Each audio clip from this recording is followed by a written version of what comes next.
হাতির দুটো দাঁত হয়। আজকে এই দুটো চাকা, একটা কর্পোরেটের চাকা আদানি আম্বানি রাতে রেল স্টেশন থেকে গঙ্গার ধার দিয়ে দেওয়ার, গঙ্গার ধারে বড় বড় হোর্ডিং লাগানো হয়েছে রিভার সাইড মল হবে, রিভার সাইড মল হবে ওখানে, আর গরিব মেহনতি মানুষ তারা মলমূত্রের মতো গঙ্গা দিয়ে ভেসে যাবেন। এটা তো চলতে পারে না। এই গোটা চত্বরটা আপনারা জানেন, এটা একটা সমনিবিড় অঞ্চল।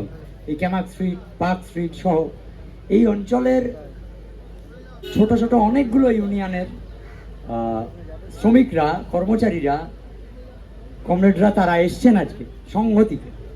একই সাথে এখানে আমরা অনেকক্ষণ ধরে কথাও শুনছি, তাদের অনেকেরই বুদ্ধিজীবীরা, শিল্পী, সাংস্কৃতিক কর্মী তারা এসছেন। আমি প্রথমেই সিআইটিউ এর পক্ষ থেকে তাদের সকলকে ধন্যবাদ, অভিনন্দন জানাতে চাই। দ্বিতীয় কথা হচ্ছে যে জ্ঞানীগুণী মানুষেরা অনেক কথা বলেছেন, বাকিরাও বলবেন। আমার খুব বেশি যে কথা বলার আছে তা না। যেটা বলার কথা আমাদের, সেটা হচ্ছে আজকে একাডেমির সামনে এই গাছতলায় যে যা ঘটছে, এটা আমার বয়স অল্প, এখানে বয়োজ্যেষ্ঠ মানুষরা আছেন, প্রবীণ মানুষরা আছেন, কিন্তু এটা খুব মামুলি একটা ঘটনা ঘটছে বলে মনে হয় না। আমার জীবনের অভিজ্ঞতায় তো নেই, আমার ধারণা অতীতেও এরকম ঘটনা হয়নি। দুদিক থেকে, এক, শ্রমিক, শিল্পী, সাংস্কৃতিক কর্মী সমাবেশ, এবং দুই, এই জাতীয় একটা সমাবেশ, সেইটাও কিনা ওয়ার্কার্স ইউনিয়নের আহ্বানে আহূত, শ্রমিকদের আহ্বান।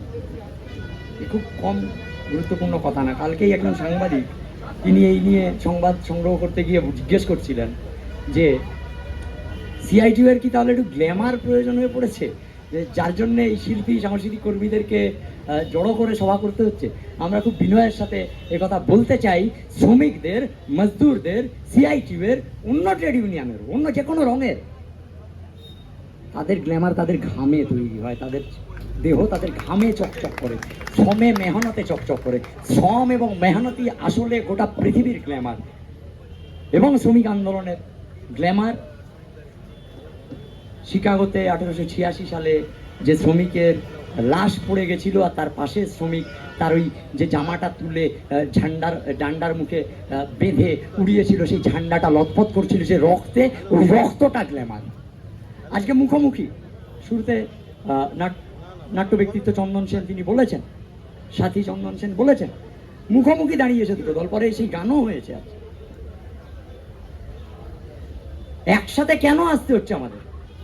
কারণ যে কথাটা আজকে উঠলো না একবার, আজকে এই সভায় একজন ভদ্রলোকের নাম বারবার উঠে এসছে, বারবার। আমি তার কথা একটু পরে আসবো। একজনের নাম উঠে এলো না। গত 28 তারিখ এই কম্পাউন্ডের ভিতরে ঢুকে যে হামলা হয়েছে, এই ঘরটা দখল হয়েছে, এবং তার সাথে সাথে academy of fine arts workers ইউনিয়নের দাবি সনদ সম্বলিত পোস্টার, কোনো দুনিয়ার মজদুর একাও লেখা ছিল না, সমাজতন্ত্রের ভবিষ্যৎ লেখা ছিল না, ওই এখনো আছে দাবি সনদ। যে এগ্রিমেন্ট বকেয়া পড়ে আছে, যে এগ্রিমেন্টের নিষ্পত্তি হচ্ছে না, সেই দাবি সনদের পোস্টার অব্দি ওরা ভেঙেছে। স্বাভাবিক কারণে এই আক্রমণ, এটা আমাদের মনে হয়েছে, ইউনিয়নের মনে হয়েছে, সিআইটিউ এর মনে হয়েছে এটা শ্রমিক কর্মচারীদের স্বার্থে আক্রমণ। এবং একথা সত্য যে পশ্চিমবাংলার মাটিতে রাজনৈতিক ভারসাম্যের একটা পরিবর্তন ঘটেছে, একথা সত্য যে অনেকে, এমনকি অনেক গরিব মানুষ, শ্রমজীবী মানুষ, তারাও বিশ্বাস করেছিলেন হয়তো এদের ওপর। সেই বিশ্বাস ভাঙতে 2 মাসের বেশি সময় লাগেনি, যখন ক্যাবিনেট তৈরি করার আগে এই সরকারটা বলেছিল 1 কোটি লোকের চাকরি দেবে। আজকে এখানে এসে একজন লোকের নাম বলতে পারবে না যাকে রুটি রুজি দিয়েছে, কিন্তু লাখ লাখ মানুষকে দমদম স্টেশন থেকে, যাদবপুর স্টেশন থেকে, কন্যগর স্টেশন থেকে উচ্ছেদ করেছে, রুটি রুজি থেকে বেকার করেছে। শুধু কি সেই রেল হকারদের ওপর আক্রমণ? ব্রহ্মার 3 মাথা, রেলকে দিয়ে হয়নি সবটা। অন্য রাজ্যগুলোতে সাফা করতে পেরেছে ক্যাবিনেটের ডিসিশনে। পশ্চিমবাংলার মাটি বাম গণ আন্দোলনের, শ্রমিক আন্দোলনের অগ্রবর্তী ঘাঁটি। হ্যাঁ, সাময়িক পশ্চাদপসরণ ঘটেছে, কিন্তু তার ফলে যে রেজিস্ট্যান্স হয়েছে, ফিজিক্যাল, ডিরেক্ট ফিজিক্যাল রেজিস্ট্যান্স, প্রত্যক্ষ শারীরিক প্রতিরোধ যা তৈরি হয়েছে যাদবপুর স্টেশনে, দমদম স্টেশনে, কন্যগর, উত্তরপাড়া স্টেশনে, এবং তার সহায়ক শক্তি হিসাবে এখানে বিকাশ দা আছেন, বাকিরা সকলে মিলে আইনে আদালতের মধ্যে লড়াই। এই কথা কোথাও কোনো মিডিয়ায় আসছে না, আক্রমণটা আসছে। পশ্চিমবাংলার 36টা রেল স্টেশনে এই ঐক্যবদ্ধ প্রতিরোধের শক্তি উচ্ছেদকে আটকাতে পেরেছে। ওদেরকে সরে যেতে হয়েছে বুলডোজার নিয়ে। শুধু রেল দিয়ে হচ্ছে না, ব্রহ্মার আরো দুটো মাথা। আপাতত কলকাতা কর্পোরেশনে অ্যাডমিনিস্ট্রেটর বসিয়ে কলকাতা কর্পোরেশন দিয়ে এই ভবানীপুর বিধানসভা অঞ্চল, যেখানে এই একাডেমি মুখ্যমন্ত্রীর প্রাক্তন এবং বর্তমান মুখ্যমন্ত্রীর বিধানসভা অঞ্চল, এইখানকার হকারদেরকেও নোটিশ দিয়েছে। আইনি লড়াই চলছে, প্রত্যক্ষ প্রতিরোধ চলছে। আর তৃতীয় মাথা পোর্ট ট্রাস্ট অফ ইন্ডিয়াকে দিয়ে আমাদের এই কলকাতার সর্বমঙ্গলা ঘাট থেকে বাবুঘাট হাওড়া ব্রিজের তলা অবধি পুরোটা জুড়ে গরিব মানুষের বস্তি ঝুপড়ি তা উচ্ছেদ করা হচ্ছে, তাদের রুটি রুজি কেড়ে নেওয়া হচ্ছে। এই আক্রমণগুলোর থেকে বিচ্ছিন্নভাবে আমরা আমাদের চ্যাটার অফ ডিমান্ড ভাঙাকে দেখিনি। এই সামগ্রিক আক্রমণেরই অংশ এটা ছিল। কিন্তু একটা হাত দিয়ে একটা গালে তো চড় মারেনি। তার সাথে যে কথা সবাই বলেছেন, এইখানে এই রং এবং বিজেপির ঝান্ডা লাগানো এবং শ্রমিকবাবুর ছবি লাগানো, এই সব কিছু দিয়ে আসলে আরেকটা গালেও চড় পড়ে গেছে বাংলার যে উদার চেতা, যে বহুত্ববাদী, যে এগিয়ে থাকা সংস্কৃতি চর্চা, তাকে আটকানো হয়েছে, তাকে মারা হয়েছে। স্বাভাবিক কারণেই বুলডোজারের দুটো চাকা, একটা চাকা যদি গরিব মানুষের ওপর দিয়ে, মেহনতি মানুষের, শ্রমজীবী মানুষের ওপর দিয়ে, শ্রমিক কর্মচারীদের ওপর দিয়ে তাদের ঘর দুয়ার ভিটে মাটি গুঁড়িয়ে দিয়ে চলে যায়, আর একটা চাকা যদি হিন্দুত্ববাদের মতাদর্শ তাকে চাপিয়ে দেওয়ার চেষ্টা করে, দুটো হাতে চড় পড়লে দুটো হাত দিয়েই তাকে আটকানো হবে। ফলে এই সমাবেশটা তৈরি হয়েছে। আমি যে কথা বলছিলাম, আজকে বারবার যার কথা উঠে এলো, আসার কোনো কারণ ছিল বলে একাডেমি অফ ফাইন আর্টসের সাথে তার কোনো সম্পর্ক নেই। হাতির দুটো দাঁত হয়। আজকে এই দুটো চাকা, একটা কর্পোরেটের চাকা আদানি আম্বানি রাতে রেল স্টেশন থেকে গঙ্গার ধার দিয়ে দেওয়ার, গঙ্গার ধারে বড় বড় হোর্ডিং লাগানো হয়েছে, রিভার সাইড মল হবে ওখানে, আর গরিব মেহনতি মানুষ তারা মলমূত্রের মতো গঙ্গা দিয়ে ভেসে যাবেন। এটা তো চলতে পারে না। একটা চাকা এটা, আরেকটা তার হিন্দুত্ববাদের যে চাকা।